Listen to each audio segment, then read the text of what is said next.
Welcome to genius mentors. Hello बच्चों, कैसे हैं आप सभी।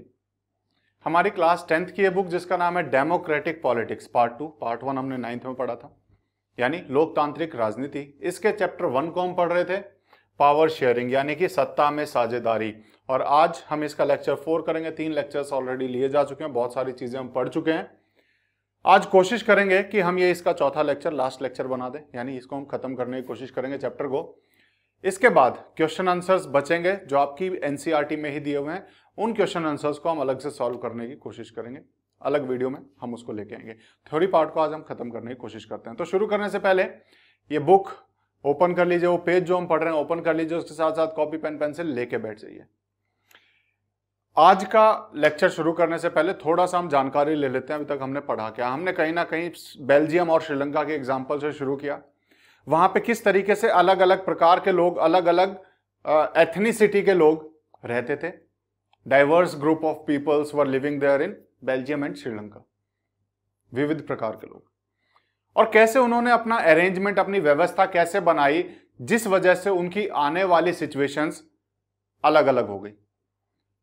जहां श्रीलंका में मेजॉरिटेरियनिज्म अपनाया कि जो मेजॉरिटी में है उन्हीं की चलेगी, वहीं बेल्जियम में उन्होंने एकोमोडेटिव स्टैंस यानी कि एकोमोडेशन को स्थान दिया, यानी सबको साथ लेके चलने का एक प्रयास किया।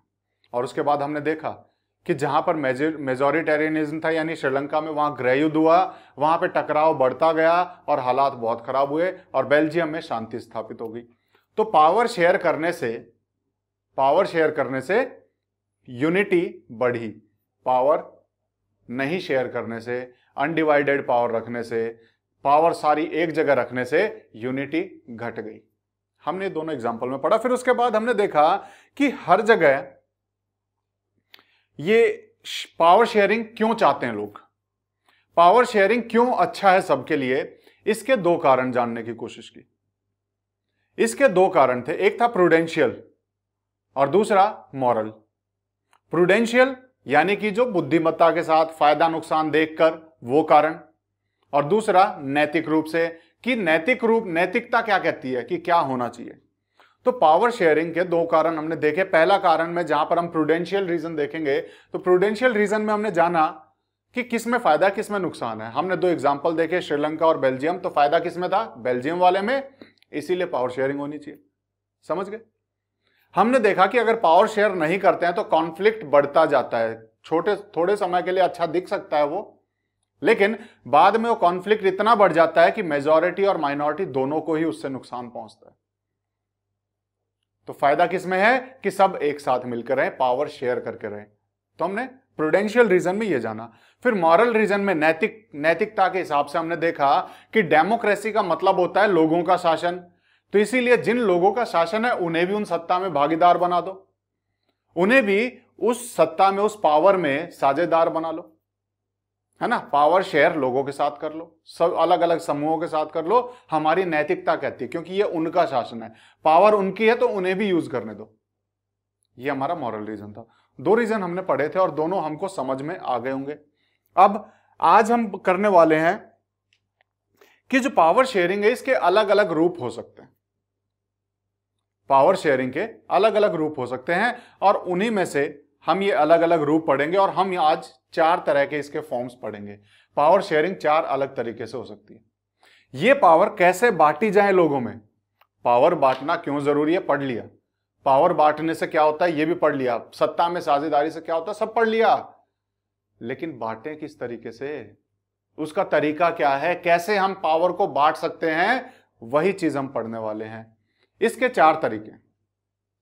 पहला तरीका हम शुरू करते हैं, ठीक है। तो various forms of power sharing. पहला तरीका है power is shared among different organs of government. Power को सरकार के अलग अलग अंगों के बीच में शेयर कर दो, साझा कर दो। अलग अलग अंग कौन से होंगे? हमने गवर्नमेंट के 3 अंग पढ़े, कौन कौन से? Legislature, executive, judiciary. विधानपालिका, कार्यपालिका, न्यायपालिका। इन तीनों में पावर को बांट दो बराबर बराबर, कि थोड़ी पावर इसको दे दो, थोड़ी इसको दे दो, थोड़ी इसको दे दो। और इसको हम क्या बोलेंगे? Late us call this horizontal distribution of power. इसको हम बोलेंगे हॉरिजॉन्टल डिस्ट्रीब्यूशन ऑफ पावर, क्षैतिज विभाजन सत्ता का। कैसा? क्षैतिज। ठीक है, लिखना चाहो लिख सकते हो, हालांकि हिंदी में भी उतना ही मुश्किल हो जाएगा समझना जितना इंग्लिश में हो रहा है। तो क्षैतिज विभाजन है सत्ता का। मतलब क्या है इसका? इसका मतलब समझते हैं। देखो, सबसे पहले हॉरिजॉन्टल क्या होता है, वर्टिकल क्या होता है, इन दोनों में अंतर समझो। ठीक है, हॉरिजॉन्टल क्या होता है? जो इस तरह की लाइन होती है जहां पर सब एक लेवल पे हो, वो होता है हॉरिजॉन्टल। वर्टिकल कौन सा होता है? इस तरीके से, जहां पर एक चीज ऊपर हो, दूसरी उसके नीचे, तीसरी उसके नीचे, चौथी उसके नीचे, पांचवी उसके नीचे, जहां सब चीजें ऊपर नीचे हो वो होता है वर्टिकल। और जहां पर सब चीजें एक समान हो, एक लेवल पे हो, वो होता है हॉरिजॉन्टल। तो ये हमारा ऑप्शन, ये आंसर है हॉरिजॉन्टल।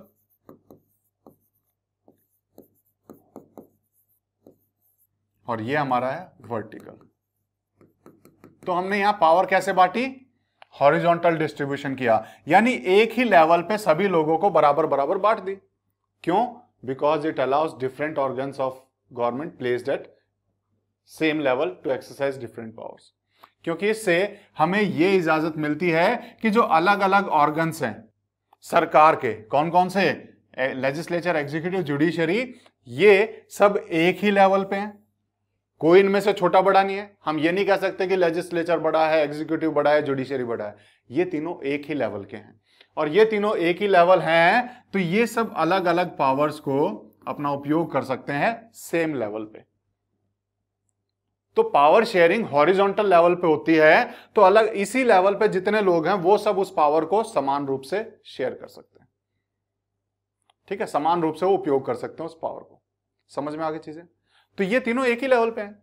सच ए सेपरेशन एंश्योर्स, और इस तरह का जो बंटवारा होता है, इस तरीके से अलग किया जाता है जब पावर को, तो इससे यह सुनिश्चित हो जाता है that none of organs can exercise unlimited power, कि इनमें से कोई भी एक, मान लो यहां लेजिस्लेचर है, यहां एग्जीक्यूटिव है, यहां जुडिशियरी है, तो इससे यह सुनिश्चित होगा कि इनमें से कोई एक असीमित सत्ता का उपयोग ना कर पाए।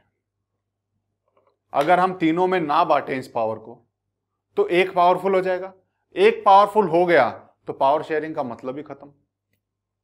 हमें एक को पावरफुल नहीं करना। यहां पर ये तीनों बराबर रूप से पावरफुल हो जाएंगे, और इस वजह से एक, इनमें से कोई भी एक मतलब बिना वजह की असीमित सत्ता का यूज नहीं कर पाएगा। समझ में आई चीजें? इनमें बराबर बराबर बढ़ जाएगी। अब इसी से और भी चीजें होती हैं। क्या फायदा मिलता है? Each organ checks the others. हर एक अंग दूसरे पे चेक लगा के रखता है, नियंत्रण करके रखता है, जांच करता रहता है। लेजिस्लेचर इन दोनों को नियंत्रण में रखेगा, एग्जीक्यूटिव इन दोनों को नियंत्रण में रखेगा, जुडिशरी इन दोनों को देखता रहेगा। मतलब ये आपस में एक दूसरे को कंट्रोल करते हैं। इनके पास इस तरीके से पावर का डिस्ट्रीब्यूशन हो जाता है, ताकि कोई भी एक के पास अनलिमिटेड पावर ना हो, क्योंकि अनलिमिटेड पावर आने से उस पावर का मिसयूज होना शुरू हो जाता है। तो उस मिसयूज से बचाने के लिए हमने तीनों को सेम लेवल पे रखा, और सेम लेवल पे रख के इसको इन दोनों के ऊपर कंट्रोल दे दिया, इसको इन दोनों के ऊपर दे दिया, और इसको इन दोनों के ऊपर, अलग अलग लेवल्स पे। समझ में चीजें क्लियर है? अब ये तीनों एक दूसरे के ऊपर चेक रख सकते हैं, तीनों अंग। ठीक है, this results in a balance of power among various institutions, और इसका नतीजा निकलता है पावर का संतुलन, शक्ति का संतुलन अलग अलग संस्थाओं के बीच में। अब इन तीनों के बीच में बैलेंस बन गया, इस पावर का एक बैलेंस बना दिया। ना इसके पास ज्यादा, ना इसके पास ज्यादा, ना इसके पास ज्यादा, ना इसके पास कम, ना इसके पास कम, ना इसके पास कम। एक बहुत अच्छा बैलेंस हॉरिजॉन्टल डिस्ट्रीब्यूशन में बन गया। समझ गए? ये अलग अलग इंस्टीट्यूशंस हैं, इनके बीच में एक अच्छा बैलेंस बन गया। लास्ट ईयर, पिछले साल, we studied that in a democracy, कि लोकतंत्र में हमने पढ़ा, even though ministers and government officials exercise power, कि मंत्री और जो सरकार होती है, सरकारी अधिकारी हैं, वो इस पावर का उपयोग करते हैं। पिछले साल डेमोक्रेसी में हमने पढ़ा कि पावर का उपयोग कौन करता है? एग्जीक्यूटिव, यानी कि जो मंत्री होते हैं और जो सरकारी अधिकारी हैं, वो इस पावर का उपयोग करते हैं, लेकिन they are responsible to parliament. और स्टेट असेंबलीज, वो पार्लियामेंट या फिर स्टेट असेंबलीज के प्रति जिम्मेदार रहते हैं। समझ में है? नहीं आया समझ में? ठीक है, मैं समझाता हूं। मैंने बोला यहां पर लेजिस्लेचर है, यहां एग्जीक्यूटिव है, यहां जुडिशरी है, ये विधान पालिका है, ये कार्यपालिका है, ये न्यायपालिका है। समझ गए? एक लेवल पे। यहां पर उस पावर को यूज करने का जो अधिकार है वो इसको दे रखा है, एग्जीक्यूटिव को। इस एग्जीक्यूटिव में मिनिस्टर भी आते हैं, मंत्री, और कौन आता है? जितने सरकारी अधिकारी होते हैं, गवर्नमेंट ऑफिशियल। अब इसको पावर यूज करने का अधिकार तो दे दिया, लेकिन इसको जवाब देना पड़ता है इसे। ये कौन है? ये है हमारा पार्लियामेंट या फिर स्टेट असेंबली, लेजिस्लेचर।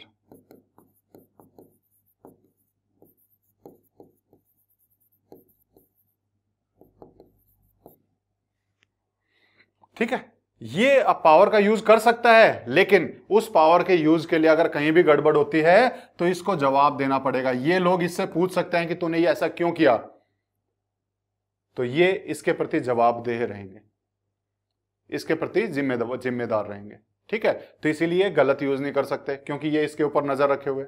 ऐसे ही सिमिलरली, समान तरीके से, ऑल दो जजेस आर अपॉइंटेड बाय एग्जीक्यूटिव। ये जो जज होते हैं, जुडिशरी में जज हैं, इनका अपॉइंटमेंट इसके द्वारा किया जाता है।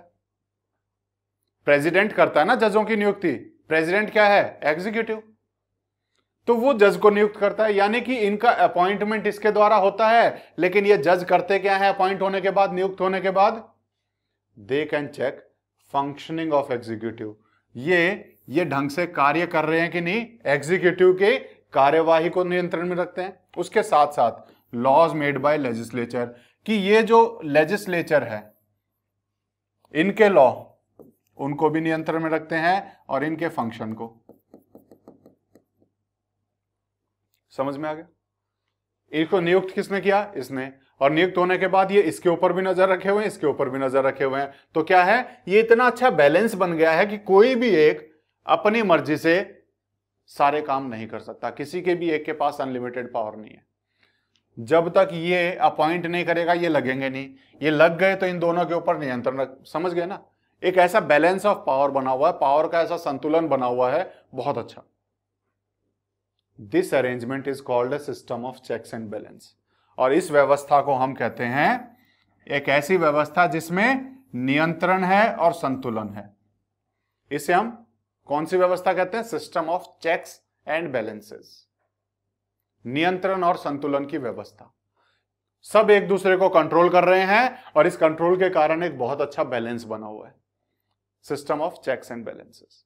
समझ गए? इसीलिए इस व्यवस्था को हम system of checks and balances कहते हैं। क्लियर है? तो ये तो हो गया पहले, याद रखना एक एक करके। अभी हमने पढ़ा हॉरिजॉन्टल डिस्ट्रीब्यूशन ऑफ पावर, जहां पर सरकार के 3 अंगों के बीच में, सरकार के ऑर्गन्स के बीच में हमने पावर को शेयर किया। अब हम दूसरा टाइप के पढ़ते हैं। एक तो ये तरीका हो गया पावर शेयर करने का, और कैसे हो सकती है पावर शेयर? दूसरा तरीका, power can be shared among government at different levels. सरकार अलग अलग स्तर पे है, उनके बीच में जब पावर शेयर की जाती है, वो ये दूसरा तरीका है। जैसे a general government of the entire country, पूरे देश की जो आम सरकार है वो, and government at the provincial और रीजनल लेवल, और वो सरकार जो प्रांत स्तर पे है या फिर क्षेत्रीय स्तर पे है, छोटे लेवल पे। जैसे इंडिया में होता है, एक तो बड़ी सरकार जो पूरे देश के लिए है, इसको मैं बोलता हूं सेंट्रल, आगे आ रहा है, उसको हम क्या बोलते हैं? ठीक है, सेंट्रल गवर्नमेंट। अभी हम बात करते हैं उसके बारे में। Such a general government for the entire country. और इस तरह की जो जनरल गवर्नमेंट होती है, आम सरकार होती है पूरे देश के लिए, is usually called federal government. उसे हम फेडरल गवर्नमेंट कहते हैं। तो मान लो ये पूरे देश के लिए है, तो इसे हम क्या कहेंगे? Federal government. आप बोलोगे फेडरल गवर्नमेंट का तो मतलब बताया नहीं, संघीय सरकार कहते हैं, संघीय सरकार। ठीक है, इस फेडरल गवर्नमेंट के बारे में नेक्स्ट चैप्टर में बहुत डिटेल में हम पढ़ेंगे, टेंशन मत लेना। ठीक है, in India we refer to it as central और यूनियन गवर्नमेंट। और भारत में हम इसी को सेंट्रल गवर्नमेंट यानी केंद्रीय सरकार भी कहते हैं, या फिर इसी को हम यूनियन गवर्नमेंट यानी कि संघ की सरकार भी कहते हैं। ये एक ही सरकार के नाम तीनों। यहां पर कैसे हुआ? Among government at different level. ये तो हो गई ऊपर, पूरे देश के ऊपर। इसके नीचे वाले लेवल पे आएंगी रीजनल गवर्नमेंट, जिसे हम प्रोविंशियल गवर्नमेंट कहेंगे, या फिर रीजनल गवर्नमेंट। और भारत में उसे हम स्टेट गवर्नमेंट कहते हैं, राज्यों की सरकारें। अभी हम पढ़ेंगे इसके बारे में, अभी मैं बता देता हूं।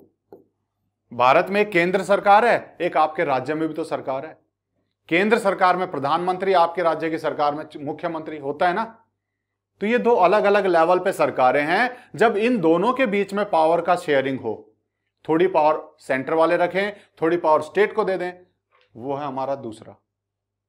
ठीक है, तो यहां पर पावर वर्टिकल रूप में आ रही है, यानी पहले इसमें है, थोड़ी सी इसको दे दी, तो ये वर्टिकल है। क्योंकि ये बड़ी सरकार है, ये छोटी सरकार है, तो ये छोटा रूप हो गया। तो इस तरीके से वर्टिकल आ गई। बड़ी सरकार ऊपर रहेगी, वही नीचे वाली सरकार को आदेश देगी ना, तो ये वर्टिकल हो गया। तो यहां पर इन सरकारों के बीच में आपस में पावर शेयर होती है। इसी के बारे में थोड़ा और पढ़ते हैं। The government at the provincial और रीजनल लेवल, ये जो सरकारें हैं प्रोविंशियल या रीजनल लेवल पे, प्रोविंशियल मतलब प्रांत, रीजनल मतलब क्षेत्र, एक क्षेत्र की जो सरकार है या फिर एक प्रांत की जो सरकार होती है, इन सरकारों को called by different names in different countries, अलग अलग देशों में अलग अलग नाम से जाना जाता है। अलग अलग देश में, भारत में इसे क्या कहते हैं? In India we call them state governments. भारत में हम इसे राज्य सरकार यानी स्टेट गवर्नमेंट कहते हैं। किसी और देश में इसे प्रोविंशियल गवर्नमेंट भी कहते होंगे, किसी और देश में किसी और नाम से भी बोलते होंगे। हर देश में अलग अलग नाम आपको इसका मिल जाएगा, लेकिन भारत में हम इसे राज्य सरकार के नाम से जानते हैं। This system is not followed in all countries. ये व्यवस्था सभी देशों में नहीं अपनाई जाती। कई देशों में सारी पावर सिर्फ ये रखते हैं, नीचे देते ही नहीं है, नीचे सरकारें ही नहीं होती। तो इसीलिए ये व्यवस्था सिर्फ वहीं होगी जहां नीचे भी सरकारें होती हैं, स्टेट लेवल पे भी। तो दूसरे टाइप का है, इसमें और आगे पढ़ते हैं। There are many countries where there are no provincial और स्टेट गवर्नमेंट, कि ऐसे बहुत सारे देश हैं जहां पर कोई भी प्रोविंशियल यानी प्रांतीय या फिर राज्य सरकारें नहीं होती। बहुत सारे देश हैं ऐसे पूरे विश्व में जहां पर स्टेट में कोई गवर्नमेंट नहीं होती। भारत में है, लेकिन कई कंट्रियों में नहीं होती है। But in those countries like ours, लेकिन वो देश जो हमारे जैसे हैं जहां पर राज्य सरकारें हैं, वहां पर क्या होता है? Where there are different level of government, जहां पर सरकारों के अलग अलग स्तर होते हैं। हमारे जैसे देश में जहां पर अलग अलग लेवल पे सरकारें हैं, यहां पर यूनियन गवर्नमेंट, यहां स्टेट गवर्नमेंट, यहां पर लोकल गवर्नमेंट होती है ना, पंचायत, नगर पालिकाएं होती है। तो हमारे जैसे देश जहां पर अलग अलग लेवल पे जो सरकारें हैं, the constitution clearly lays down, constitution स्पष्ट रूप से निर्धारित करता है the powers of different level of government. In different level के पास कौन कौन सी पावर होंगी। संविधान में जिस जिस देश में इस तरह की व्यवस्था है, जिस जिस देश में यूनियन है उसके नीचे स्टेट में भी गवर्नमेंट है, या फिर नीचे हो या ना हो कोई बात नहीं, लेकिन अगर एक से ज्यादा लेवल हैं तो संविधान में सबकी अलग पावर लिखी होगी। जैसे भारत में लिखी हुई है कि यूनियन के पास ये सारी पावर होंगी, स्टेट के पास ये सारी पावर होंगी, इसके पास ये सारी पावर होंगी, इसके नीचे भी कोई है तो उसके पास ये सारी पावर होंगी। जितने लेवल होंगे, अगर अलग अलग लेवल हैं सरकारों के, तो संविधान में उन सब के बारे में, उन सब की पावर्स के बारे में लिखा होगा कि इसके पास ये पावर रहेंगी। और this is what they did in Belgium, और यही बेल्जियम में किया गया। क्या किया गया बेल्जियम में? कुछ याद आ रहा है? बेल्जियम में याद आ रहा है? इस तरह का बेल्जियम था थोड़ा सा। यहां पे डच थे, यहां फ्रेंच थे, दोनों ने मिलके एक तो केंद्र सरकार बनाई, उसके बाद जो इनकी रीजनल गवर्नमेंट थी उसको भी तो इन्होंने अलग से पावर दी। याद आया? दूसरा पॉइंट ध्यान दो, नहीं आ रहा? पेज पलटो, दूसरा पॉइंट फिर से पढ़ो। क्या हुआ था बेल्जियम में? जो इनकी रीजनल सरकारें बनी, डच बोलने वालों की रीजनल सरकारों को अलग से पावर दी गई, फ्रेंच बोलने वालों को भी अलग से पावर दी गई, ताकि अपने एरिया पे ध्यान रख सके। उसके नीचे कम्युनिटी गवर्नमेंट भी बनाई, उस कम्युनिटी गवर्नमेंट को भी अलग से पावर दी गई। तो अलग अलग लेवल पे अलग अलग सरकारें बनी तो अलग अलग पावर उनको मिलेगी, वहां के संविधान में लिखा जाता है, जहां पे भी अलग लेवल की गवर्नमेंट होगी। बट वॉज रिफ्यूज्ड इन श्रीलंका। श्रीलंका में ऐसा कोई अलग लेवल बनाया नहीं, तो अलग से कोई पावर दी नहीं, तो इस अलग पावर देने के लिए मना कर दिया। तमिल वालों के लिए कोई नहीं, बोले नहीं तुम अलग रहो। समझ गए? चीजें समझ में आई? ठीक है, अब आगे चलते हैं। This is called federal division of power, और इसको हम फेडरल डिवीजन ऑफ पावर कहते हैं, संघीय विभाजन शक्ति का, सत्ता का। क्यों? ये जो अलग लेवल सरकार बनती है ना, इनको हम फेडरल, मतलब जो मेन जो सरकार होगी उसको हम फेडरल गवर्नमेंट कहते हैं, क्योंकि वो नीचे भी बांटती है। जहां पे भी पावर अलग लेवल पे डिवाइड होती है उसे हम फेडरल बोलते हैं। तो ये वाली सरकार को हम फेडरल गवर्नमेंट बोलते हैं, क्योंकि इसने नीचे भी पावर दी हुई है। उसके बारे में बहुत अच्छे से हम नेक्स्ट चैप्टर में पढ़ेंगे, टेंशन मत लेना, ठीक है। तो इसको हम फेडरल डिवीजन ऑफ गवर्नमेंट बोलते हैं। तो पहला कौन सा था? हॉरिजॉन्टल, दूसरा फेडरल। ध्यान रहेगा। The same principle can be extended to governments lower than state government. और यही सिद्धांत स्टेट गवर्नमेंट के नीचे की जो सरकारें होती हैं उनके लिए भी हम एक्सटेंड कर सकते हैं, विस्तार कर सकते हैं। सेम सिद्धांत, as such as municipality and panchayat, जैसे नगर पालिका और पंचायत की सरकार होती है। मैंने आपको एग्जांपल दिया, जैसे ये फेडरल गवर्नमेंट है या यूनियन गवर्नमेंट है या सेंट्रल गवर्नमेंट है, कुछ भी है। ये स्टेट गवर्नमेंट है या प्रोविंशियल गवर्नमेंट है, ठीक है, या फिर रीजनल गवर्नमेंट है, कुछ भी हो। इसके नीचे भी अगर कोई सरकार है, जैसे भारत में होती है, अगर गवर्नमेंट स्टेट गवर्नमेंट से नीचे भी अगर कोई है, तो जैसे म्यूनिसिपैलिटीज हो गया या फिर पंचायत हो गया, तो जो डिवीजन यहां पर हुआ है इसी तरीके से डिवीजन यहां पे भी मिलेगा। पावर्स यहां पे भी डिवाइड होंगी, इसके लिए भी पावर अलग से लिखी होंगी। संविधान साफ साफ इसके लिए भी पावर लिख के देगा। समझ गए? जितने लेवल बढ़ते जाएंगे वही सिद्धांत लागू होता रहेगा और उसके लिए पावर अलग डिवाइड हो जाएंगी। समझ में आई चीजें? चलो, ये चीज समझनी चाहिए, जरूरी है। Let us call division of power involving higher and lower level of government vertical division of power. और इस डिवीजन को, जहां पर हायर लेवल की सरकार और लोअर लेवल की सरकार में जो डिवीजन ऑफ पावर है, पावर का जो बंटवारा हो रहा है, इसको हम क्या बोलेंगे? चलो, इसको हम वर्टिकल डिवीजन बोलते हैं। पहले वाला था हॉरिजॉन्टल और ये क्या है? वर्टिकल, क्योंकि ऐसे बट रही है पावर, ऐसे ऐसे नीचे जाती जा रही है ना। उसमें क्या था? उसमें ऐसे थी, सेम लेवल पे थी। इसमें अलग अलग लेवल पे बट रही है, तो ये वर्टिकल डिवीजन है। समझ में आ गया? हॉरिजॉन्टल और वर्टिकल में अंतर, ये वर्टिकल हो जाएगा। क्लियर है? कुछ समझने में दिक्कत आ रही हो, एक बार फिर से रिवाइंड करके सारी चीजें सुन लेना, बहुत इंपॉर्टेंट है, काम आने वाली है। We shall study these at some length in next chapter, और अगले चैप्टर में इसको और डिटेल में हम पढ़ेंगे इन अलग अलग लेवल की सरकारों के बारे में। तो दो पढ़े, एक हॉरिजॉन्टल डिस्ट्रीब्यूशन, एक वर्टिकल डिस्ट्रीब्यूशन। समझ में आया? अब तीसरे टाइप का पढ़ लेते हैं। तीसरे प्रकार की पावर शेयरिंग कैसे हो सकती है? क्या हम और किसी तरीके से भी पावर को बांट सकते हैं? हाँ, बांट सकते हैं। तीसरा तरीका, पावर में also be shared among different social groups. अलग अलग सामाजिक समूहों में भी बांट सकते हैं, सच एज, जैसे रिलीजियस और लिंग्विस्टिक ग्रुप्स। धार्मिक समूहों को, भाषाई समूहों को भी दे सकते हैं हम। जैसे आपको ध्यान आ रहा हो, बेल्जियम में हमने कम्युनिटी गवर्नमेंट बनाई थी, सामुदायिक सरकार, कि डच बोलने वाले वो चीजें, वो पावर यूज कर सकते हैं। हमने क्या, याद आ रहा है कुछ? कम्युनिटी गवर्नमेंट को कुछ पावर दी थी। पहले बात तो ये बताओ, कम्युनिटी गवर्नमेंट सेलेक्ट कैसे होगी? इसको सिर्फ एक लैंग्वेज वाले, वन लैंग्वेज के आधार पर थी, लिंग्विस्टिक आधार पर, भाषा के आधार पर यह सरकार बनी कि सिर्फ डच बोलने वाले इस सरकार को चुनेंगे। और इस सरकार के पास पावर कौन कौन सी होंगी? लैंग्वेज के लिए, उस लैंग्वेज का ख्याल रखने के लिए, वहां की एजुकेशन के लिए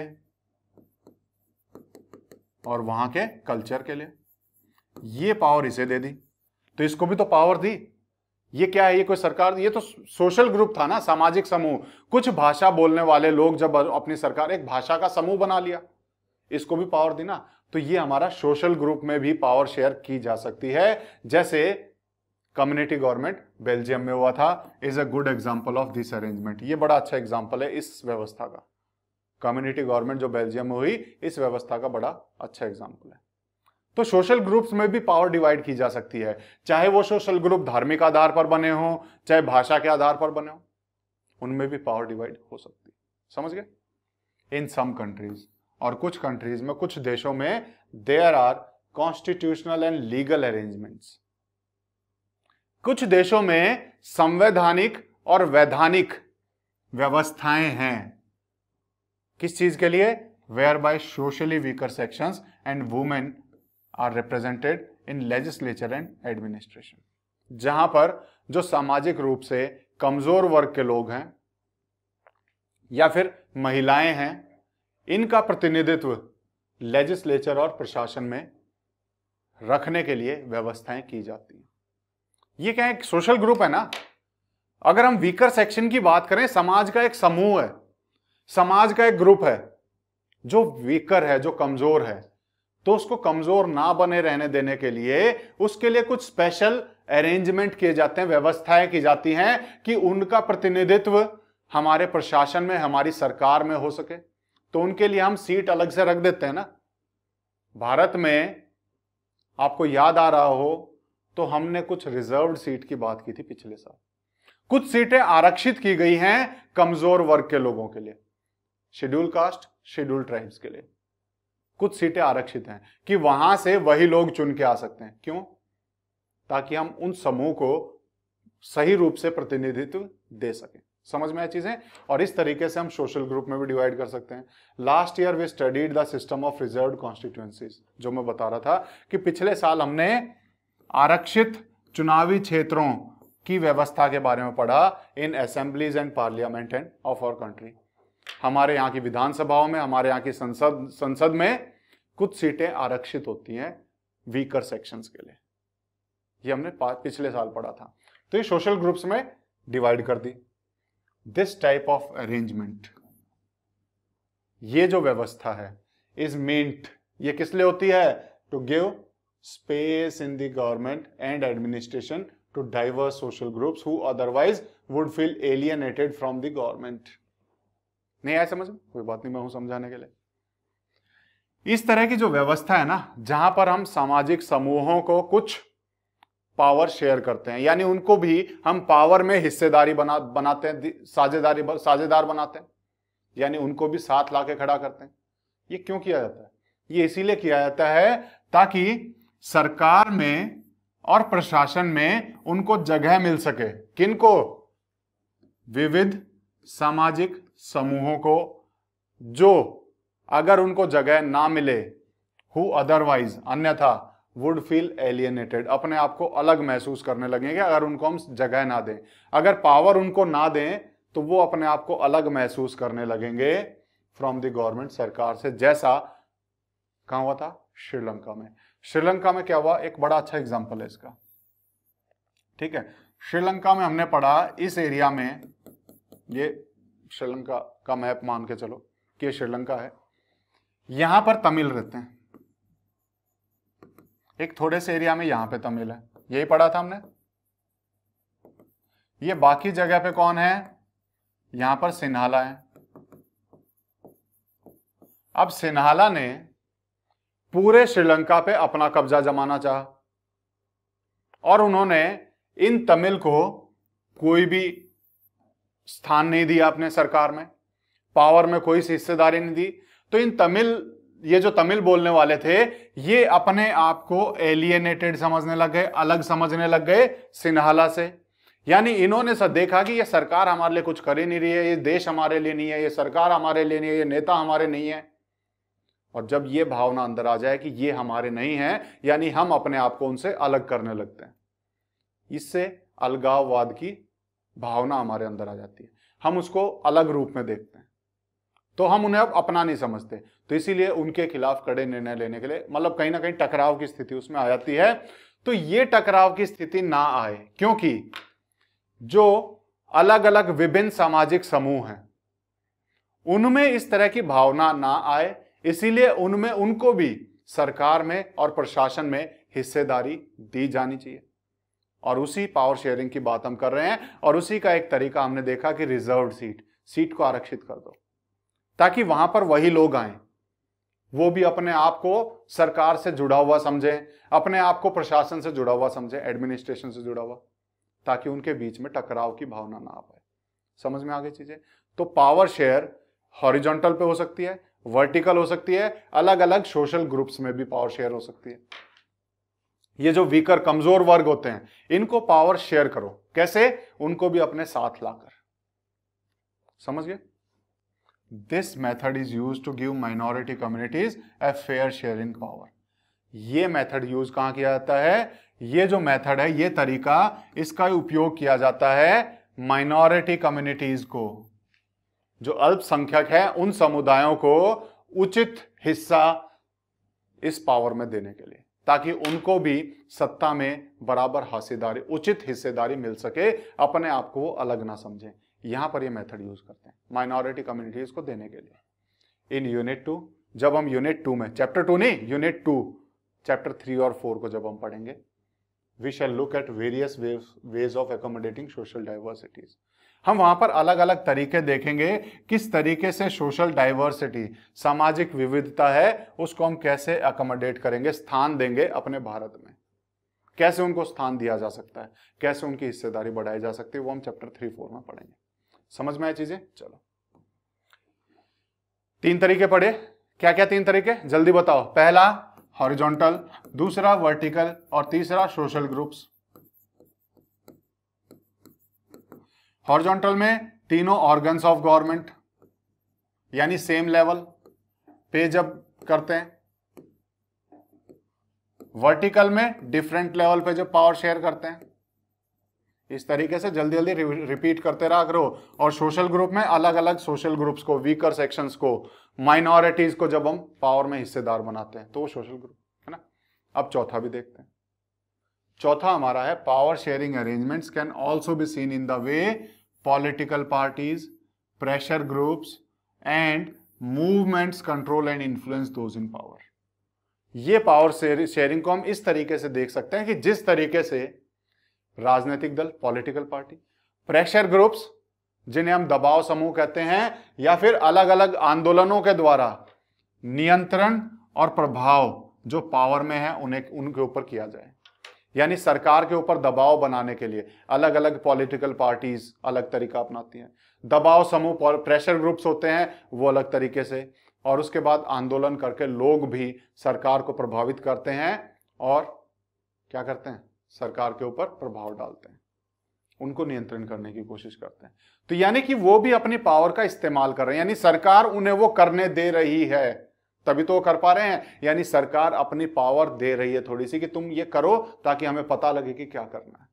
पावर शेयरिंग इनके बीच भी हो सकती है, अलग अलग समूह, पॉलिटिकल पार्टीज, प्रेशर ग्रुप या फिर आंदोलनों के द्वारा नागरिकों के साथ। इन ए डेमोक्रेसी, एक लोकतंत्र में, this citizens must have the freedom to choose among various contenders for power. एक लोकतंत्र में जो नागरिक हैं उनके पास ये आजादी जरूर होनी चाहिए कि जो पावर के लिए, सत्ता के लिए जो अलग अलग दावेदार हैं, कंटेंडर्स हैं, उनमें से किसी को एक को चूज कर सके, चुन सके।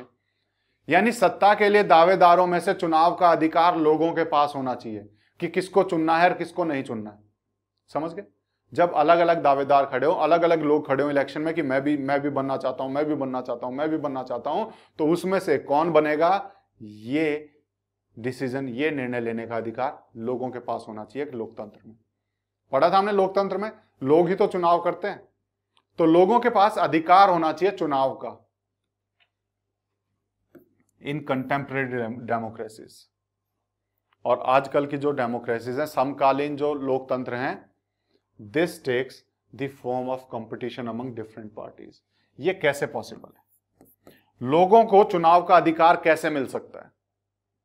तो आजकल की जितनी भी डेमोक्रेसीज हैं, आधुनिक जितने भी लोकतंत्र हैं, उसमें ये इस कंपटीशन के द्वारा अलग अलग पार्टियों में कंपटीशन जब करवाते हैं तो इस रूप में लोगों को अधिकार मिल जाता है चुनने का। ठीक है? अगर अलग अलग पार्टीज चुनाव नहीं लड़ेंगी तो लोगों के पास ऑप्शन कहां से आएंगे, किसको चुने किसको नहीं चुने। तो जब अलग अलग राजनीतिक दल आपस में कंपटीशन करते हैं, मुकाबला करते हैं किसी सीट के लिए, तो हमारे पास ऑप्शन होते हैं, इसको चुने या इसको चुने। और फिर वो पॉलिटिकल पार्टीज हमसे वादा करती हैं कि हमको चुना तो तुम्हारे लिए ये करेंगे, हमको चुना तो तुम्हारे लिए ये करेंगे। तो हमारे पास ऑप्शंस बढ़ते हैं, यानी वो पावर हमारे पास आ जाती है कि हम कौन से वादे को चुनना चाहते हैं, कौन सी विचारधारा को अपनाना चाहते हैं, किस दावेदार को चुनना चाहते हैं। तो किसको किसको मिली पावर? सिटीजन्स को। इन पॉलिटिकल पार्टीज के द्वारा, प्रेशर ग्रुप के द्वारा, मूवमेंट्स के द्वारा, इनके द्वारा लोगों के पास ये अधिकार पहुंच जाता है। सच कंपटीशन और ऐसा मुकाबला एंश्योर्स, ये सुनिश्चित करता है कि power does not remain in one hand, कि जो शक्ति है वो हमेशा एक ही हाथ में ना रहे। क्योंकि जब लोगों के पास चुनने का अधिकार है तो हमेशा पावर एक के पास नहीं रह सकती ना। अभी वो पसंद है, क्या पता अगली बार ना पसंद हो तो बदल जाएगा। तो इसकी वजह से क्या होता है, इन लॉन्ग रन और लंबे समय में होता क्या है, power is shared among different political parties. ये पावर अलग अलग पॉलिटिकल पार्टीज में शेयर हो जाती है। अभी किसी पार्टी का राज है, हम अगली बार दूसरी पार्टी को करेंगे तो वो पार्टी दूसरी हो जाएगी, दूसरी पार्टी का राज चलेगा, दूसरी पार्टी की सरकार होगी। तो इस तरीके से पावर अलग अलग पॉलिटिकल पार्टीज में शेयर की जाती है लंबे समय के उसमें। जैसे भारत में पहले कांग्रेस चलता था, अभी बीजेपी है, बीच में कोई और आई थी। ऐसे पावर शेयर होती रहती है अलग अलग किसमें, पॉलिटिकल पार्टीज में, that represent different ideologies and social groups. और ये पॉलिटिकल पार्टीज अपनी अलग अलग विचारधारा का प्रतिनिधित्व करती हैं और अलग अलग सामाजिक समूह। हर पार्टी में अलग विचारधारा के लोग होते हैं। तो जब हम किसी को सत्ता में ला रहे हैं तो यानी कि उसकी विचारधारा भी तो वहीं पहुंच रही है, वो किन विचारों के हैं उसी हिसाब से काम करते हैं। और उसमें अलग सामाजिक समूह के लोग होते हैं। तो अलग अलग समाजों को, अलग अलग विचारधाराओं को, अलग अलग पॉलिटिकल पार्टीज को ये पावर शेयर करने का मौका मिल जाता है लंबे समय में, जब लोगों के पास चुनने का अधिकार होता है। आज हम इस पार्टी को चुन रहे हैं, कल उसको चुन ले, मर्जी है ना, ठीक है। समटाइम्स, और कई बार, दिस काइंड ऑफ शेयरिंग, कई बार इस तरह की जो शेयरिंग है, इस तरह की जो साझेदारी है, वो डायरेक्ट भी हो सकती है, प्रत्यक्ष भी हो सकती है। कैसे? When 2 or more parties form an alliance to contest election, जब 2 या 2 से ज्यादा पार्टी आपस में संधि कर लेती हैं, मिल जाती हैं, गठबंधन बना लेती हैं किसी भी इलेक्शन को लड़ने के लिए। समझ गए? देखो ध्यान से इस चीज को समझो। ये ए पॉलिटिकल पार्टी, ये बी है, ये सी पॉलिटिकल पार्टी है, ये डी पॉलिटिकल पार्टी है। आज इसकी सरकार है, मान लो ये इस चुनाव जीती है, इसकी सरकार है। अगली बार हो सकता है कि इसकी बन जाए, अगली बार हो सकता है कि इन दोनों की ना बने, इसकी बन जाए। तो एक लंबे समय में अलग अलग पॉलिटिकल पार्टीज के बीच में ये पावर शेयर होती रहती है। ये जब पार्टी है, इसके विचार अलग होंगे, इसकी अलग आइडियोलॉजी होगी, इसकी अलग आइडियोलॉजी होगी, इसकी अलग, इसकी अलग। हो सकता है कि इस पार्टी का सोशल ग्रुप भी अलग हो, ये अलग समाज समूह के लोग इसमें शामिल हो, इसमें अलग हो, इसमें अलग हो। तो यानी जब हम किसी पार्टी को चुनते हैं, उसके साथ साथ हम उसकी विचारधारा को भी चुनते हैं कि वो किन विचारों के। क्यों? क्योंकि जब वो पार्टी में जब इलेक्शन लड़ते हैं तो अपने विचार लोगों के सामने रखते हैं कि हम सरकार में आने के बाद ये सब करेंगे। यानी उनकी विचारधारा भी हमें पता होती है, हमें यह भी पता होती है उसमें किस किस समूह के लोग हैं, सोशल ग्रुप भी पता होती है। तो जब हम पॉलिटिकल पार्टी को चुनते हैं, उसके साथ हम उसकी आइडियोलॉजी और सोशल ग्रुप को भी चुन रहे होते हैं। तो इस तरीके से जब पॉलिटिकल पार्टीज में पावर शेयर होती है तो अलग अलग सोशल ग्रुप में भी तो शेयर हुई, अलग अलग आइडियोलॉजीज में भी तो शेयर हुई पावर। समझ में आई चीजें? अब इसके साथ साथ इसको हम सीधे तौर पे भी कर सकते हैं, ये डायरेक्ट भी हो सकता है पावर शेयरिंग। कैसे? जब एक पार्टी सरकार ना बना के, क्योंकि सरकार तभी बनती है जब मेजॉरिटी हो, बहुमत हो। कई बार ऐसा हुआ है कि एक पार्टी की सरकार ना बन के, उसके पास बहुमत नहीं होती, 2-3 पार्टियां मिलके बना रही हैं। मान लो इन 3 पार्टी ने मिलके सरकार बनाई है, यानी कि अब हमारे पास ये पावर है, ये 3 पार्टीज में शेयर हो गई, क्योंकि इन तीनों ने मिलके बनाई है तो तीनों में शेयर हो जाएगी सरकार। तो तीनों में पावर शेयर हुई, 3 विचारधाराओं में पावर शेयर हुई, 3 सोशल ग्रुप्स में पावर शेयर हुई। तो ये पावर शेयरिंग कई बार डायरेक्ट हो सकती है, जब 2 या 2 से ज्यादा पार्टी उस सरकार में शासन में हो। तो अलग अलग विचारधाराएं हमें एक साथ देखने को मिल सकती हैं। If their alliance is elected, अगर इन अलायंस का, इस गठबंधन का चुनाव हो जाता है, they form a coalition government, तो वो गठबंधन की सरकार बनाते हैं। कोएलिशन गवर्नमेंट का मतलब होता है गठबंधन, मिली जुली सरकार बनाते हैं, मिलके सरकार बनाते हैं। यहां 3 पार्टियों ने मिलके सरकार बनाई एंड 10 शेयर पावर, और इसीलिए वो आपस में पावर को शेयर करते हैं। तो पॉलिटिकल पार्टीज में भी पावर शेयरिंग हो सकती है। समझ में आया चीजें? इन ए डेमोक्रेसी, एक लोकतंत्र में, वी फाइंड इंटरेस्ट ग्रुप, एक लोकतंत्र में हमें कई हित समूह भी मिलते हैं, such as those of trader, जो अपने हितों का ख्याल रखते हैं। इंटरेस्ट ग्रुप मतलब जो अपने फायदे के लिए काम कर रहे हैं, अपने हितों का ख्याल रखने के लिए उन्होंने ग्रुप बना लिया कि हमें कोई नुकसान ना कर दे, इसीलिए आपस में वो ग्रुप बना लेते हैं, उन्हें हम इंटरेस्ट ग्रुप कहते हैं। तो एक लोकतंत्र में हमें इस तरह के इंटरेस्ट ग्रुप भी मिल जाते हैं, जैसे ट्रेडर्स का, जो व्यापारी होते हैं, हमें बिजनेसमैन का, जो व्यवसायी होते हैं, इंडस्ट्रियलिस्ट, उद्योगपति, फार्मर्स, किसान, इंडस्ट्रियल वर्कर यानी कि औद्योगिक मजदूर, इनके अलग अलग ग्रुप बनते हैं। वर्कर यूनियन आपने सुना होगा, मजदूरों का संघ बन लिया। बिजनेस की भी एक ग्रुप बन जाता है पूरा बड़ा सा, है ना। तो ये लोग भी आपस में ग्रुप बना लेते हैं। They also will have a share in governmental power, और उनके भी शेयर सरकार की पावर में होते हैं। Either through participation in governmental committees, या तो वो सरकार की समितियों में भाग लेते हैं तो उनको पावर मिलती है, और bringing influence on the decision making process, या फिर जो डिसीजन मेकिंग प्रोसेस है, जो निर्णय लेने की जो प्रक्रिया है, उसको प्रभावित करके भी इस पावर में हिस्सेदारी ये लोग कर लेते हैं। कैसे? अलग अलग बड़े बड़े बिजनेस ग्रुप हैं। ये पॉलिटिकल पार्टियों को क्या चाहिए होता है? पैसा चाहिए होता है इलेक्शन लड़ने के लिए। तो ये पैसा कहां से आता है? बड़े बड़े जो बिजनेस ग्रुप हैं, बड़े बड़े जो किसान, ये लोग हैं, ये क्या करते हैं? ये कहीं ना कहीं पैसा देते हैं। तो पैसा देते हैं तो ये उनको ये भी बोलते हैं, अगर हम पैसा देंगे तो तुम्हें हमारे लिए इस तरीके से काम करना पड़ेगा। यानी कहीं ना कहीं वो पावर उन्होंने शेयर की उनके साथ, कि उनकी बात माननी पड़ी। तो पावर शेयरिंग ऐसे भी हो सकती है। जैसे फार्मर्स का लें, ये फार्मर्स आंदोलन के लिए निकल जाएं तो अपनी बात सरकार से मनवाते हैं, जब सारे किसान इकट्ठे होकर जब समूह में आंदोलन करने निकलते हैं। तो यानी कि पावर जो सरकार की थी, उसने अपनी पावर इनसे शेयर की और इनकी बात मानी। यानी ऐसे भी पावर शेयर हो जाती है। इन यूनिट 3, और यूनिट 3 में we shall study the working of political party, pressure group and social movements.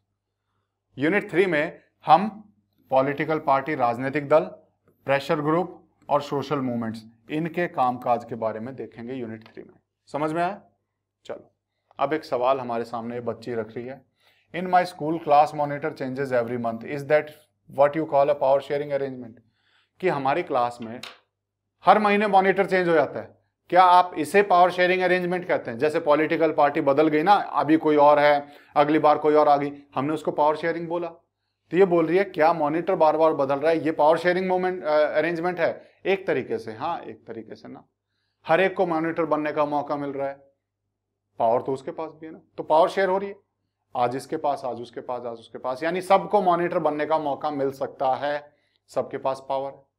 Power share हुई ना, भी बोल सकते हैं इसको। ना कैसे बोलेंगे?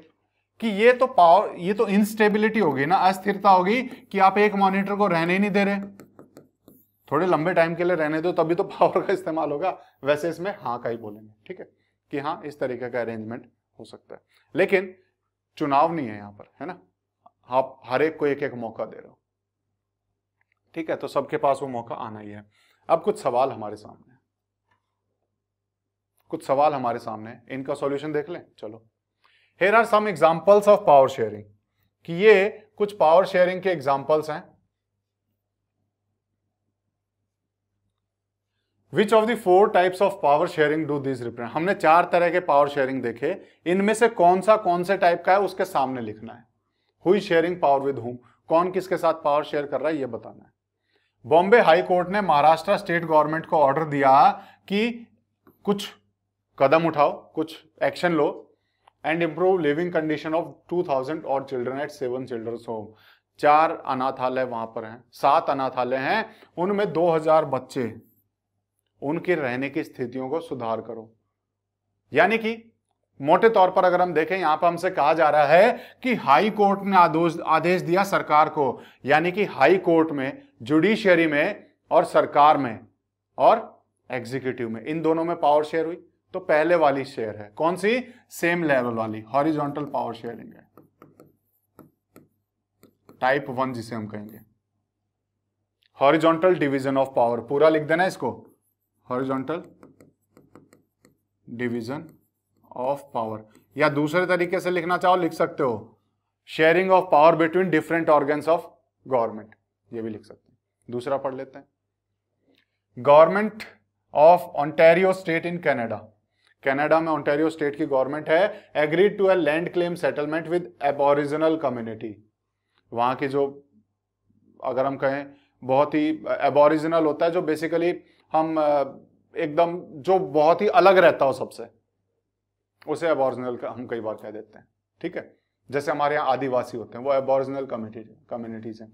तो ये उनके साथ लैंड क्लेम सेटलमेंट करने के लिए तैयार है, यानी कि सरकार एक कम्युनिटी से कुछ समझौता कर रही है, यानी सरकार एक सोशल ग्रुप से पावर शेयर कर रही है, सरकार सोशल ग्रुप से पावर शेयर कर रही है। तो ये क्या है? Power sharing with social group. कौन से वाली? Number 3, power share among different social groups. ठीक है, तो ये वाली हो जाएगी। ठीक है, तो ये क्या हो जाएगा? Power share among different social groups. ठीक है, विद सोशल ग्रुप लिख लोगे? ठीक है। अब अगला, पावर किस किस में शेयर हो रही है? सरकार में और सोशल ग्रुप में, समझ गए? एबोरिजिनल कम्युनिटी में। तीसरा, रशियाज 2 इन्फ्लुएंशियल पार्टीज, 2 बड़ी ही प्रभावी पॉलिटिकल पार्टीज हैं रशिया में, Union of Right Forces and Liberal Yabloko movement. ये 2 पार्टी हो गई। Agreed to unite their organisation into a strong right wing coalition. ये दोनों पार्टीज आपस में साथ आने को तैयार हैं एक बहुत ही मजबूत गठबंधन बनाने के लिए, ताकि वो एक साथ एक काम कर सकें, पॉलिटिकल पार्टी बना सकें। They propose to have a common list of candidate in next parliamentary election. और अगले पार्लियामेंट्री इलेक्शन में उन्होंने ये प्रस्ताव रखा है कि हम एक कॉमन कैंडिडेट की लिस्ट देंगे। यहां पर क्या हुआ? पॉलिटिकल पार्टीज में पावर शेयर हो रहा है, और पॉलिटिकल पार्टीज यानी चौथे वाला, लिख सकते हो कौन से वाला? ये वाला क्या है? Power sharing arrangement between political party, pressure group and movements. Clear है? लिख लोगे? ठीक है, मैं इसके आगे नंबर डाल देता हूं, नंबर 4 लिख लेना। The finance minister of various states in Nigeria got together and demanded that federal government declare its sources of income. कि फाइनेंस मिनिस्टर, वित्त मंत्री, अलग अलग स्टेट नाइजीरिया के, वो सब एक साथ आए और उन्होंने फेडरल गवर्नमेंट से डिमांड की कि इनकम के सोर्स बताओ, तुम इनकम ला कहां से रहे हो। They also wanted to know formula by which revenue is distributed to state government. और वो ये भी जानना चाहते हैं कि इसमें से आप कैसे सरकारों को पैसे बांटोगे, यानी कि एक सरकार ऊपर है, नीचे वाली सरकार ऊपर वाली सरकार से कुछ जवाब मांग रही है, यानी डिफरेंट लेवल ऑफ गवर्नमेंट में पावर शेयरिंग है। फेडरल गवर्नमेंट और स्टेट गवर्नमेंट में पावर शेयरिंग हो रही है। कौन से वाली है? सेकेंड वाली ना, जिसको हमने क्या बोला? वर्टिकल डिस्ट्रीब्यूशन ऑफ पावर, या फिर क्या बोल सकते हैं? Distribution between different levels of government, ये भी कह सकते हैं। तो 2 नंबर में इसको लिख लेना, समझ गए? और इसी के साथ हमारा ये चैप्टर भी खत्म होता है। पूरा चैप्टर अच्छे से समझ में आया? अब क्वेश्चन आंसर सॉल्व करने की कोशिश करना। अब आपको सारी चीजें लगभग याद हो चुकी होंगी। क्वेश्चन आंसर सॉल्व करना बड़े आसान क्वेश्चन है, एक बार कोशिश करो। हम नेक्स्ट वीडियो में क्वेश्चन आंसर के साथ फिर से हाजिर होंगे, लेकिन उससे पहले आपको कोशिश करनी है, लिखना है, इसके बिना नहीं हो पाएगा। ये तो बहुत जरूरी है कि आप खुद प्रैक्टिस करें। आपको पता लगेगा ना कितना समझ में आ रहा है। नहीं समझ में आ रहा, फिर से पूछो, डाउट पूछो, डाउट पूछने में कोई दिक्कत नहीं है। ठीक है, चलो आज की वीडियो के लिए इतना ही, मिलते हैं नेक्स्ट वीडियो में। तब तक के लिए thank you, take care, bye bye.